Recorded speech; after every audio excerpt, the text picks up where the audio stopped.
morning. A little bit progress on the diesel Jeep. I was able to install some sound deadening material and finish hooking up the tachometer. I'll show you how I did everything, so here we go. Alrighty, for the sound deadening material I put a little bit on the hood, and then on the firewall I did the outside and on the inside, and it quietened it down quite a bit. So I kind of wish I would have done that before I installed the engine. But you know, in these projects, you got a plan and you get in a hurry, and it just is what it is.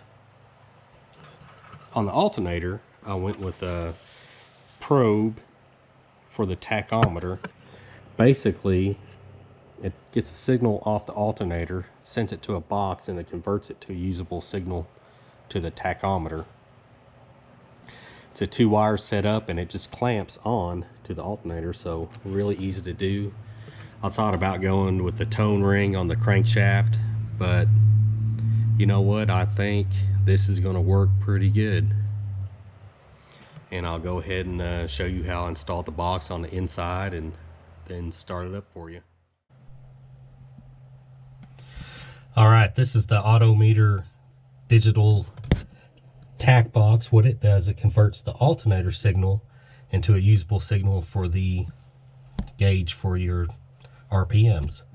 Fairly simple install. It's like 5 wires, 2 wires for the pulse signal from the alternator, and a few wires for the gauge install. And yeah, I've been busy in the shop. Got my son's Dodge over there. He's putting a fender on it and new door, and he's trying to get that going. And then I have my nephew's Mustang over here.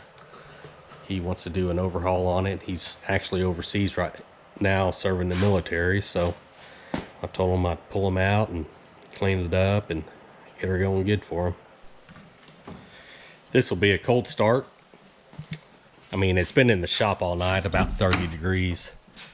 So here we go. I don't have everything tidied up yet, but